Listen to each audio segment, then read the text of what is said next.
안녕하세요. 노르웨이 통통맘입니다. 그런데요, 제가 이 이름을 지금 좀 바꿀까 고민 중에 있습니다. 노르웨이 통통맘이라고 했더니 연관된 동영상들이 주로 통통한 사람, 날씬하게 보이는 법, 옷 잘 입는 법, 뭐 이런 동영상이 떠서 제가 원하는 좀 그런 관련 주제들이 나오지 않기 때문에 이름을 혹시 바꿀 수도 있습니다. 오늘은 여러분과 함께 노르웨이의 학교에 대해서 얘기를 해볼까 해요. 노르웨이에서는요, 아이들이 만 6세가 되면 초등학교 1학년에 입학을 하게 됩니다. 초등학교 과정은 7년이고요. 그 다음에 중학교 과정 3년, 고등학교 과정 3년. 이렇게 해서 총 13년이 교육기간입니다.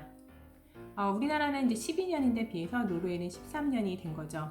자, 초등학교와 중학교 과정은요, 의무 교육이고요. 고등학교부터는 선택 과정이기 때문에 고등학교를 가지 않는 학생들도 있습니다. 초등학교 기간 동안엔 성적이 나오지가 않고요. 아이들이 즐겁게 그래서 놀면서 학교를 다니고 있습니다. 자, 중학교 올라가게 되면은요, 그때부터 성적이 나오고요. 주로 중3 때 성적으로 고등학교를 지원하게 됩니다. 자, 고등학교 지원이 이렇게 성적 순으로 가다 보니까 성적이 이 나라도 또 중요하게 또 영향을 미치게 되는 거죠. 그러다 보니 국회에서는 이런 지금 법안이 또 이렇게 논의가 되고 있는데요. 이 현재의 시스템을 바꾸자 모든 아이들이 학교를 지원할 수 있는 평등한 기회를 지금 제한하고 있다. 물론 지원은 할 수 있지만 성적이 낮은 애들이 갈 수 없는 학교가 있는 거죠. 소위 이제 명문고나 뭐 이런 게 이제 생기다 보니까 어떤 사람들은 이건 옳지 않다. 모든 공부를 못하는 아이도 그런 학교를 가고 싶으면은 갈 수 있게 해줘야 된다. 이런 얘기를 해서 지금 그런 얘기가 또 진행되고 있습니다. 고등학교는요, 일반고와 직업고 이렇게 두 갈래로 나뉘어지게 되고요. 그 비중은 한 6대 4 정도입니다. 지금 고등학교를 가게 돼서 일반교로 갈 경우 고등학교 2학년과 3학년 성적에 따라서 이제 대학 진학을 하게 되고요. 직업고등학교를 가는 아이들은 주로 3년이나 4년 그 과정에 따라서 어떤 전공이냐에 따라서 이제 실습기관과 이런 걸 포함해서 이제 졸업을 하게 됩니다. 네, 코로나 사태가 좀 심각해지면서 노르웨이 정부도 3월 12일 날 학교를 닫는다라는 발표를 하게 됩니다. 3월 13일부터는 중학교, 고등학교 문을 닫는다고 이제 발표를 하고요. 오슬로의 경우입니다. 이제 지역마다 정부 발표가 있었다 하더라도 문을 닫는 날짜가 조금씩 달랐거든요. 네, 3월 13일 금요일 날은 이렇게 중고등학교가 문을 닫았고요. 3월 16일은 초등학교 문을 닫는다고 했습니다. 아니 근데 금요일부터 바로 닫지 않고 이렇게 월요일까지 가서 이렇게 문을 닫나 이런 생각을 했고요. 그래서 그런지 이제 금요일 날은 부모의 재량에 따라서 학교를 보내지 않아도 된다라는 그런 지침이 있었습니다. 자, 아이들이 이렇게 학교를 안 가게 되면서 바로 방학이 시작된 게 아니고요. 이제 온라인 수업을 하게 됐습니다. 온라인 수업을 할 수 있는 그 배경은요, 한튼 아이들에게 이제 어느 정도 IT 기기가 주어진 상태였습니다. 이제 오슬로 같은 경우는 이제 노르웨이 전역은 아니고요. 오슬로 지역 같은 경우에는 모든 초등학교 학생들에게 아이패드를 공급했었습니다. 그 아이패드로 물론 수업 시간에도 이용을 하고, 그다음에 집에 가서 숙제도 할 수 있게끔 아이들이 집에 가져와도 되는 형태였습니다. 물론 계약서는 씁니다. 부모가 이제 이게 뭐 고장나거나 잘못되면은 물어낸다 뭐 이런 저희 부모의 사인이 필요한데요. 이렇게 해서 아이들이 이제 아이패드가 있었고요. 중학생인 저희 아들 같은 경우에는 중학교에 입학하면 이제 아이들 앞에 하나씩 이제 노트북이 주어집니다. 물론 이건 중학교를 졸업하면 반납을 해야 되는 거고요. 다 이제 뭐 초등학교 이 아이패드도 반납해야 되는 건데 그 노트북으로 이제 수업 시간에 아이들이 이제 작업도 하고 그다음에 집에 가져와서 숙제도 하고 이렇게 노트북이 있었습니다. 근데 이런 이제 기기들 주어지는 거에 대해서 우리나라도 그랬으면 어떨까라는 생각을 해봤는데요. 한번 고려해야 될 게 이제 인구입니다. 자, 노르웨이는요, 제가 이제 2018년 자료를 보니까요, 초등학교하고 중학교 다니는 학생들의 수가 63만 6천 명입니다. 자, 우리나라 같은 기간 2018년에 학생 수를 찾아봤더니 초등학교하고 중학생 학생 수를 합한 게 404만 명이었습니다.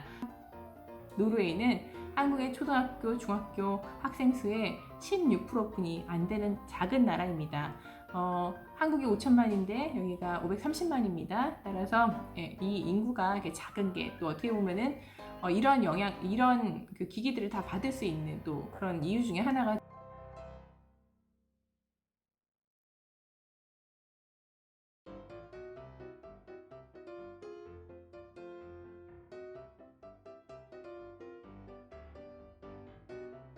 안녕하세요, 여러분. 설명해봐 그럼. 네, 맞아요. 제가 설명을 좀 해드릴 건데요. 제가 이거 학교에서 내준 아이패드예요.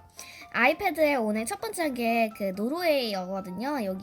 여기는 이거는 날짜들이 다 정해져 있는데요. 이거 월요일, 화요일, 수요일, 목요일, 금요일인데요. 금요일에 제가 뭐 냈거든요.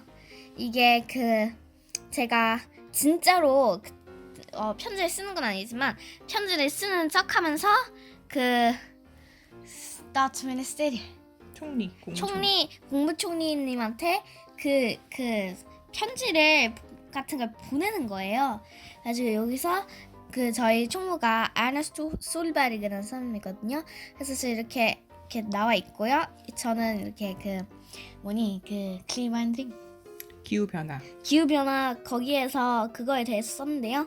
그 다음에 오늘 또 피서크가 있었거든요. 오늘의 피서크는 바로 여기서 고를 수 있었어요. 그러니까 온라인으로 수학 공부를 하는 시간입니다. 자, 수학 시간입니다.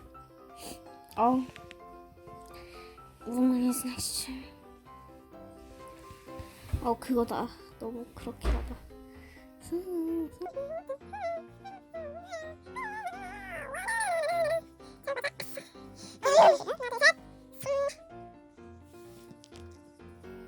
자, 이런 문제를 30분간 수학 시간 동안 풀게 됩니다. 맞아. 몇 시간 했지?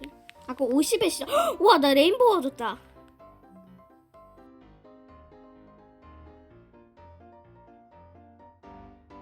매주 월요일이 되면은요, 이렇게 한 주간 해야 할 일들이 주어집니다. 선생님께서 보내주시고요. 저희 아들은 지금 9학년입니다. 자, 9학년 수업 한번 잠깐 볼까요? 월, 화, 수, 목, 금요일 이렇게 일정이 있고요. 아이들의 수업은 9시부터 2시로 정해져 있습니다. 9시가 되면은 선생님들이 모든 반 아이들에게 그룹콜을 해요. 그래서 그룹콜로 출석을 체크하고 하루를 시작합니다. 여기 보시면은 예를 들어서 월요일은요, 수학이 있고요. 그 다음에 체육 수업이 있습니다. 체육은 30분 동안 해야 하는 일을 선생님이 주시면 아이들이 예를 들어서 집에서 푸시업을 하든지 뭔가 체육 활동을 합니다. 그리고 점심은 11시 반부터 12시라고 되어 있고요. 이후 오후 수업에 들어갑니다. 오후 수업. 수요일 날은요, 언어 수업이 있어서 아이들이 제2외국어로 선택한 언어에 따라서 선생님들이 주어진 상황을 공부해야 되고요. 그 다음에 예를 들어서 목요일은 사회가 있습니다. 사회와 관련된 선생님의 또 과제가 주어집니다.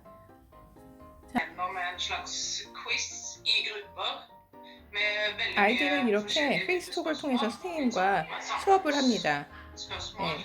출석도 부르고요. 선생님 설명을 이렇게 하고 있습니다. 핸드폰으로 이렇게 수업을 하니까